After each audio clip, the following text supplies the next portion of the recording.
Israel is Intel's biggest location outside the United States, and the American giant is the country's biggest private employer. Intel is investing billions of dollars into bulking up its manufacturing capacity and technical prowess.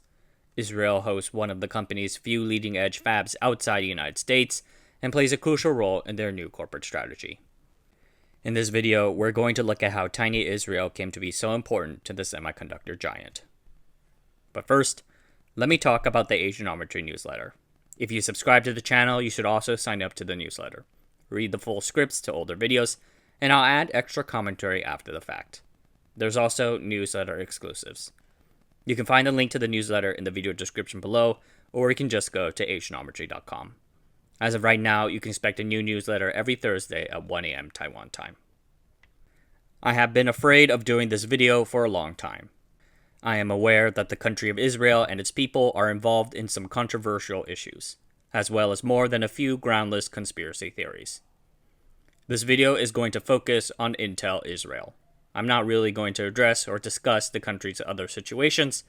I have never been to Israel, and I am not being paid by them. I know that some people are going to be very angry at this.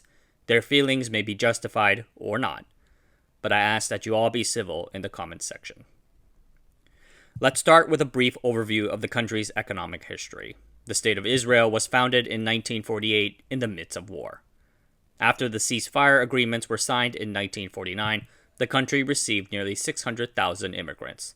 This essentially doubled the country's population and strained their resources. Over the next 10 years, the Israeli economy was defined by a low exchange rate, rationing, and price controls. The country benefited from large capital inflows due to U.S. aid, German reparations, and bond sales.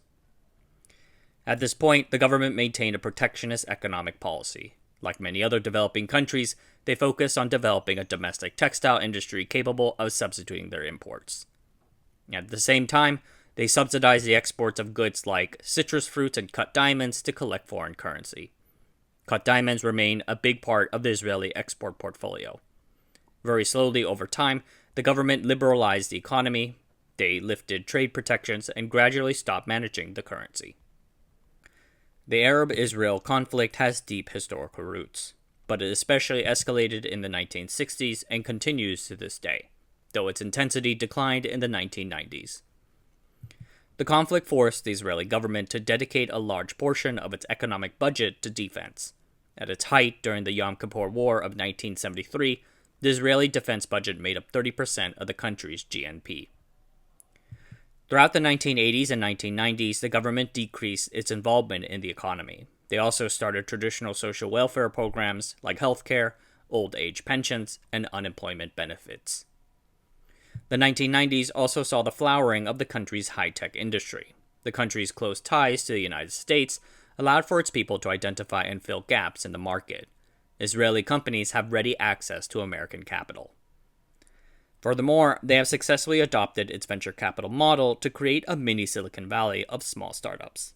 Many have been acquisition targets for American companies looking to add interesting technologies or start operations in Israel. The first major American semiconductor company to set up a design center in Israel was Motorola in 1964.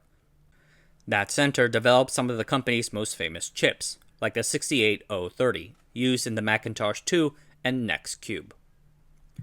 Motorola still has a presence there to this day, though it is not all that large. Other companies with substantial R&D centers in Israel include IBM, Google, Nvidia, Facebook, and Microsoft. One of the major reasons why companies invest in Israel has to do with its plethora of human capital. Their population of about 7 million people are highly educated, with strengths in the life sciences, math, physics, and computer science. Israel has more engineers per 10,000 employees than the United States, Japan, and Taiwan. Israel has 135, while America has 70 and Taiwan 34.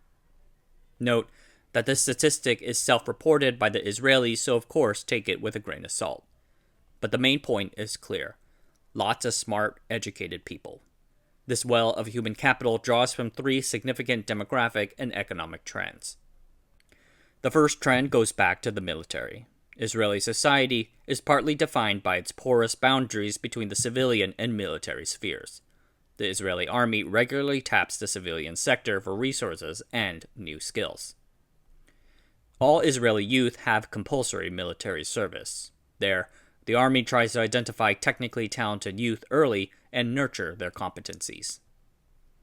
Up until the 1980s, the Israeli military supported the country's electronics sector, for instance, the development of the Lavi fighter, based on the American F-16. However, domestic military budgets have declined in recent years, releasing substantial amounts of skilled human capital into the labor market. Many commercial innovations thus have some form of military origin. Like the United States, Israel is a country of immigrants. Jewish people have the right to come and live in Israel. New citizens have generally come in waves.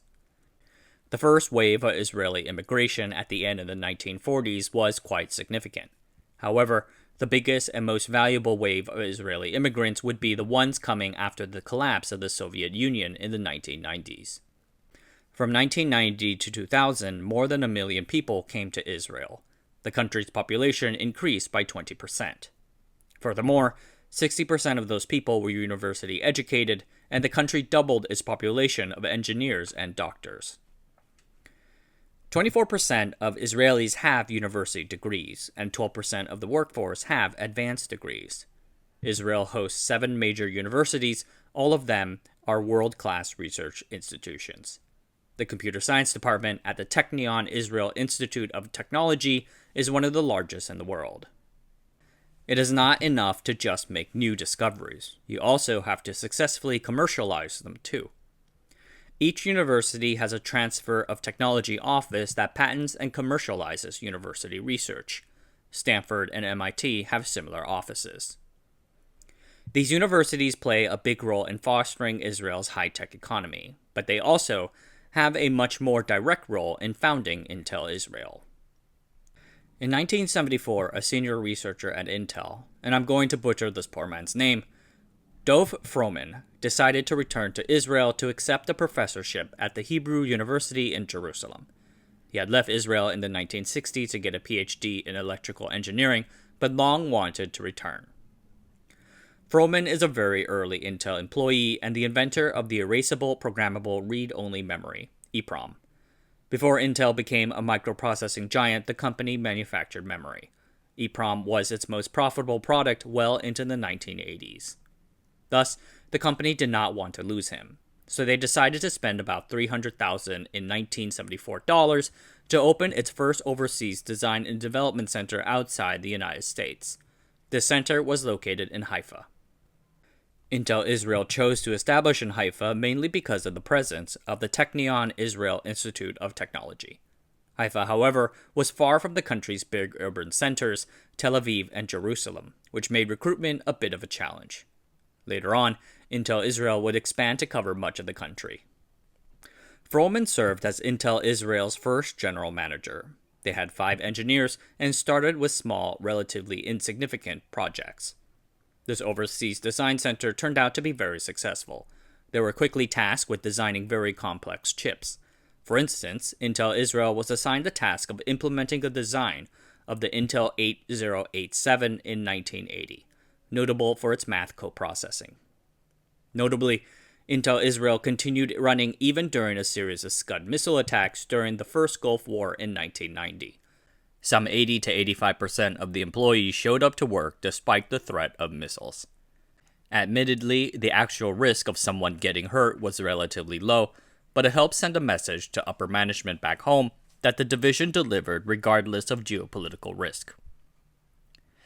Intel Israel's success encouraged other foreign high-tech multinational companies to follow the same model. Soon thereafter, other senior R&D managers at National Semiconductors and Applied Materials came to Israel to found R&D centers there too. In 1984, Intel Israel would expand its operations to include manufacturing. In 1978, Intel CEO Gordon Moore visited Israel to tour the facilities there and returned impressed. Froman visited Santa Clara and pushed then COO Andy Grove to consider putting a semiconductor manufacturing fab in Israel. At the time, the company's American facilities were going through some output shortages. Andy Grove saw two presentations, one on Israel and the other on Ireland. He chose the former. Fab 8, situated in Jerusalem, was the company's first outside the United States. Production began in 1985. During the 1990s, the Jerusalem plant produced 75% of the company's super successful Intel 386 microprocessors. While it did well, it was too small to scale up and was eventually converted into a die preparation plant.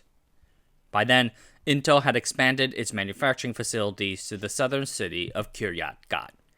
Fab 28A opened in 1996. Fab 28, producing chips using the 45nm process, opened in 2008. The latter cost $3.5 billion.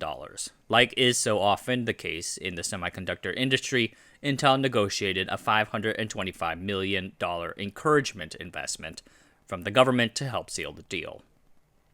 Recently, Intel announced a brand new $10 billion expansion to the Kiryat Gat facilities, backed again, as always, with a healthy dose of government money. The goal for Fab 28 would be to produce chips using the 22nm and 10nm nodes. That latter node is now referred to in Intel marketing as Intel 7. This makes Intel one of the few countries in the world to host a leading-edge semiconductor manufacturing node. You can count them on one hand. Intel's fabs in Ireland and the United States, Samsung's in Korea, and TSMC's fabs in Taiwan.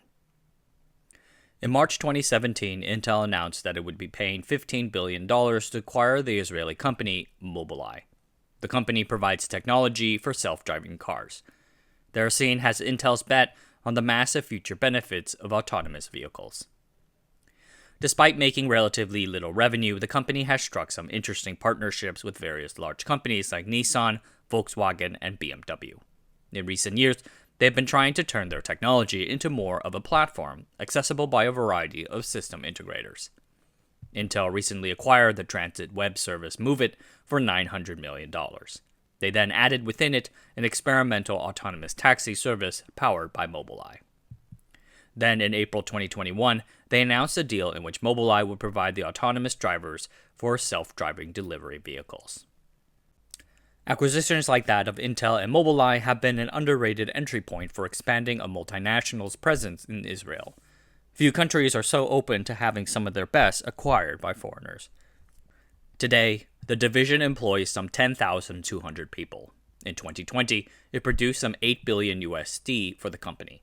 In over 40 years of their time there, Intel invested $14 billion into Israel and received over $40 billion of exports. The presence of the Intel giant, and others like it, have contributed to a spillover effect. First, in the form of purchases from local firms. Intel self-reports that they source supplies and raw goods from some 200 Israeli firms, 3/4 of which are small or medium-sized. And second, the company trains skilled workers and managers who leave and bring their skills into the surrounding economy, joining or starting small semiconductor businesses of their own. However, the presence of a fab or design center in a particular city is not game-changing to many of its residents. For Kiryat Gat in particular and its working-class population of 50,000. Many of its unemployed are former textile workers laid off in the 1990s.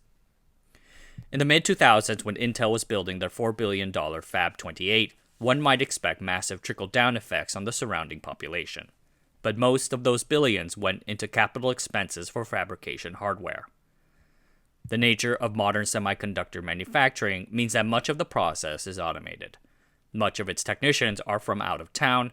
For the local residents, hosting a fab has all the economic trickle-down effects of hosting an alien spaceship. Governments dole out millions of incentives to build fabs for a multitude of reasons, many of them very legitimate. But revitalizing the local economy should probably not be one of those reasons. Kiryat Gat still has one of the country's highest unemployment rates. Intel Israel is not the only semiconductor manufacturer in the country. Tower Semiconductor is a significant niche manufacturer, and I thought their story interesting enough to warrant a small sidebar. The company was founded in the early 1990s when it acquired a 150mm wafer fabrication fab from National Semiconductor.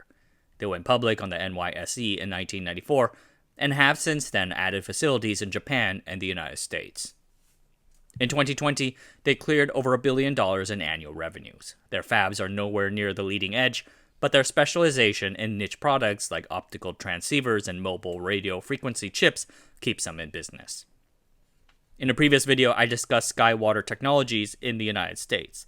They have a similar founding story and business strategy focusing on niche and specialty processes. While fabless semiconductor firms have a lot of great points about them, one should not forget the manufacturing piece as well.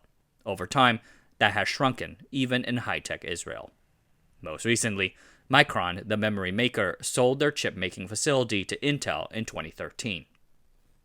The Israeli government, recognizing the importance of having domestically located semiconductor manufacturing facilities, has been quite involved. They have given Tower subsidies and tax breaks, and used them as a customer. You want to strike a balance when it comes to inviting large multinationals into your developing country. You can learn and gain a whole lot from them. But there is a risk that they take advantage of what you have to offer and give little in return. For instance, look at the situation of Intel in Malaysia. The country hosted one of the company's first locations outside of the United States. But their semiconductor industry soon found itself caught in the middle, challenged by others on cost, but without enough skill to ascend the value chain. The Intel-Israel situation seems to be one where things are working out right. The partnership between the two has yielded incredible benefits for both parties.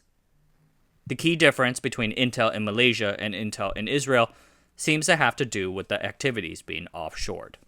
In the case of the former, Intel needed only its workers' hands and fingers. In the case of the latter, Intel was looking to tap its workers' minds. Alright everyone, that's it for tonight. Thanks for watching. If you enjoyed the video, consider subscribing. Check out the newsletter or follow the Twitter.